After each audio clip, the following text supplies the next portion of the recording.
I'm Bob Wheeler, and it's my pleasure to welcome you to InTouch, the video magazine of Hill's Pet Nutrition. This program has been distributed to all Hill's people to tell you and your families about the many activities going on all around the company. Many of you will be featured from time to time to share the importance of your work to the company's success. We've tried to make this program entertaining as well as educational, and hope you will find it an enjoyable way to stay in touch with your company. In this edition, we'll be visiting our Topeka and Richmond manufacturing facilities to celebrate their national safety achievement. Then we'll be hearing about the perfect order, an approach to customer service that many of you will be involved in with our customers. Next, we'll learn about the growing contribution of large format retailers to our business success. Then we'll finish up with a visit to a traditional small pet store representing another important group of retail customers for Hills. To start things off, we thought it would be most appropriate to honor the man responsible for the science of clinical nutrition and the unique opportunity we have to serve pet owners and their animals. Last summer, Dr. Mark L. Morris Sr. passed away at the age of 92. Here's a tribute to his memory and his contribution.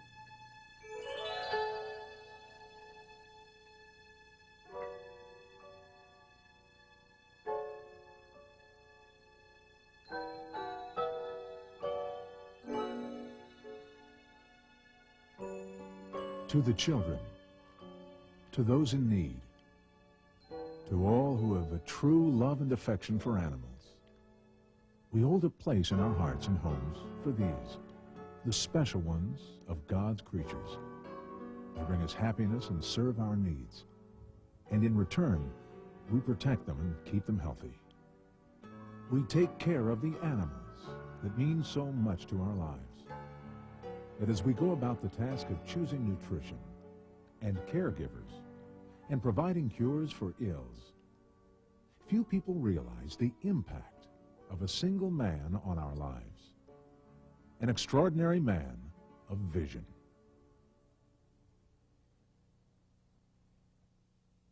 For years, pet animals have been used for medical research into human ills, and now it's time that something was done for the animals themselves.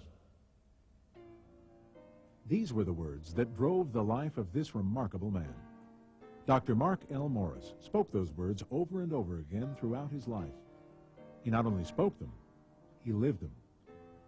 His interest in animals and medicine started in his youth in rural Colorado. Through his early years, he found himself challenged by the unexplained. Mark Morris, the student, was driven, and it showed in his schoolwork. Mark excelled in college and eventually majored in veterinary medicine. But in his junior year at Colorado State University, he was called to the dean's office. Mark's grades were good, but he still had a year to graduation. The problem was that because of Mark's grades, the dean of veterinary medicine of Colorado State decided that there was simply nothing more they could teach him.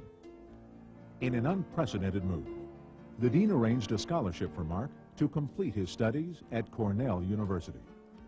This was to be the single most influential event in his life. It was the move to New York that provided him with many contacts and opportunities and led to his entry into the professional world. Upon graduation from Cornell, Mark Morris purchased a practice in New Jersey. Using this clinic as his platform, Dr. Mark L. Morris was set to proceed with his career. But first, he was to meet and marry a young school teacher who lived down the street from the clinic, and who came to be not only his wife, but also his confidant and business partner, Louise Weber. Together, Mark and Louise would set out to change the very nature of veterinary medicine from their small practice in Edison, New Jersey. Very much the visionary, the young Dr. Morris began making dramatic changes in his new practice. He and Louise crafted what was to become the veterinary practice of the future. When Dr. Morris started, veterinarians were large animal practitioners.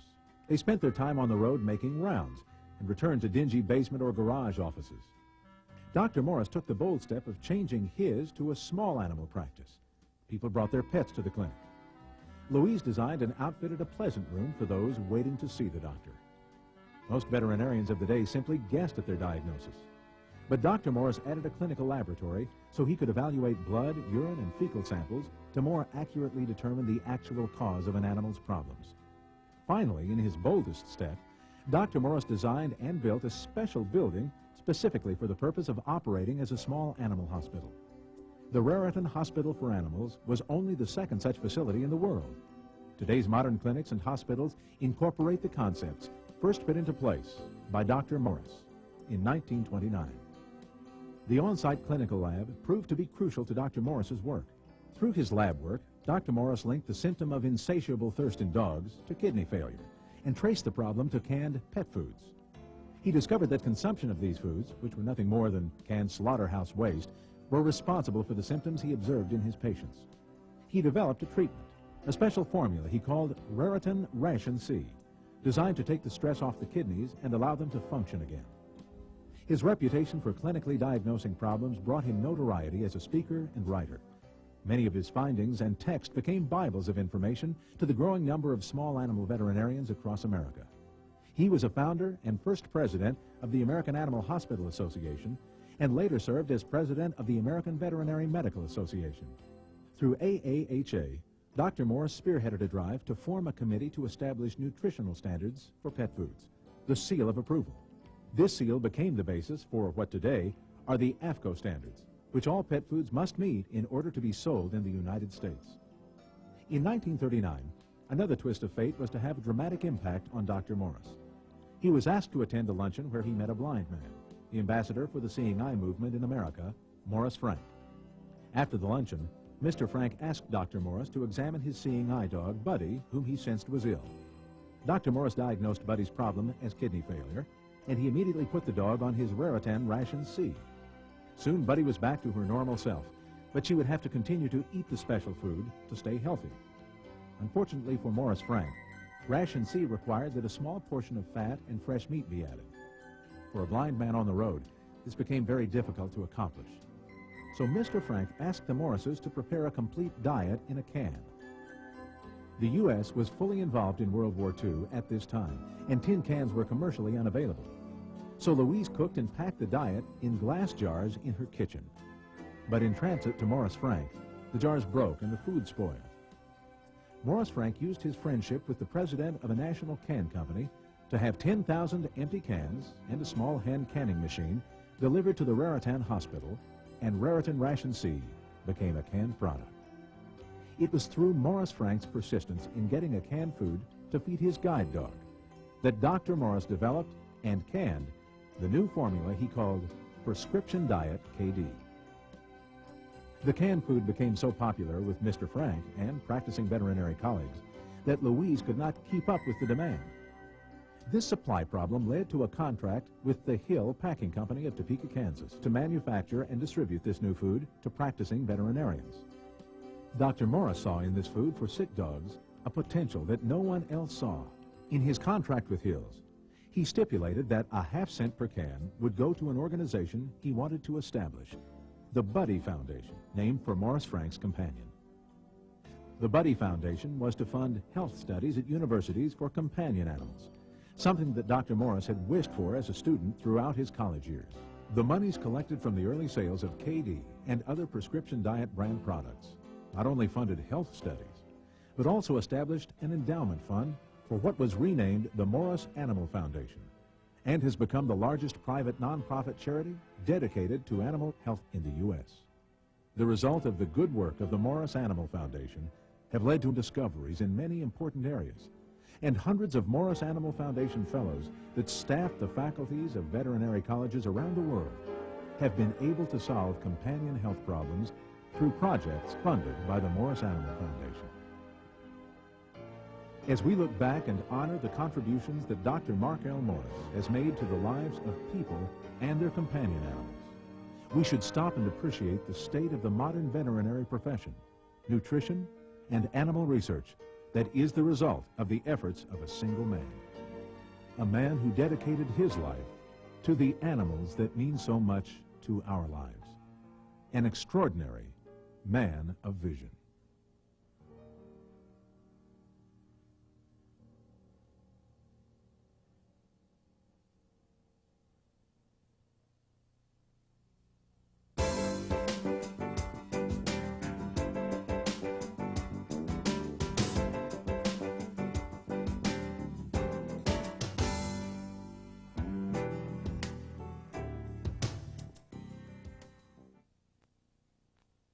Keeping a production line running safely is no simple task. Just ask the people who run it. But for team members at the Topeka and Richmond plants, their lines just keep rolling along. Many companies, again, don't take the time to celebrate and really give credit where credit's due, and it is excellent the way Hills does it. And celebrate they did. The company's new high-commitment work system has earned 2 Hills plants national recognition for safety. In April, plants in Topeka, Kansas and Richmond, Indiana celebrated reaching safety milestones. These 2 manufacturing facilities each surpassed 1 million hours worked without a lost time injury. Celebrations were held at both plants, and Hills President Bob Wheeler says each plant holds a place of distinction in the world of Colgate-Palmolive. Colgate's been in business since 1806, and there's only a few elite facilities that have achieved a million-hour safety record without a lost time injury. So you're to be congratulated for your efforts in that regard. In Topeka, almost 300 Hills team members, along with Colgate representatives and city officials, joined together on April 4th to celebrate their achievement. One of the benchmarks for measuring a successful safety program is the record of injuries sustained which require a doctor's care. Vice President of Operations Joe Douglas says the Topeka plant's OSHA recordable rate of injuries requiring a doctor's care dropped dramatically in the last 4 years. 4 years ago, as part of our vision in manufacturing, we said that we wanted our plants to be safe, clean, and enjoyable. Yet at the time, Topeka stood at 17.7 on an OSHA recordable rate and had never gone more than a couple months without a lost time accident. Well, today, over 4 years later, I can very proudly stand in front of you and say that you all have made that vision happen. I think because of your personal acceptance for your own accountability for safety, and certainly for taking ownership in the business of this plant, at the end of last year, that OSHA recordable rate had dropped 82% to 3.2. That is one heck of a significant accomplishment. Colgate officials made their presence felt at both celebrations as well. Vice President for Environment, Occupational Health and Safety, Doug Wright, read a letter from Colgate Chairman and CEO Reuben Mark. To the Hills Topeka team, achieving 1 million hours without a lost time accident certainly qualifies as a world-class accomplishment.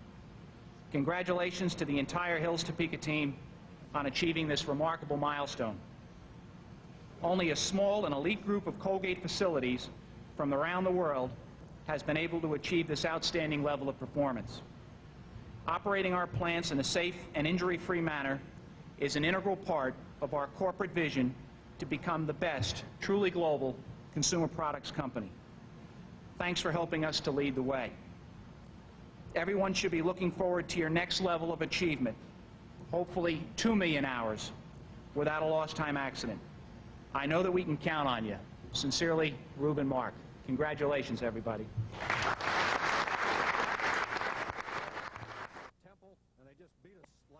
The festivities commemorating Richmond's efforts took place 2 days later, with almost 200 team members, corporate officials, and several dignitaries in attendance. Plant manager Mark Schwartz says the million hours without a lost time injury could only have happened because of the team members' individual commitment to excellence. The only reason that this happened, in my view, is that each one of you individually made the kind of personal commitment that you did. And it has proven that when an organization empowers people, they have the opportunity to get involved with what's going on, and they have the opportunity to be part of the decision-making process. When that happens, the results are fantastic. And the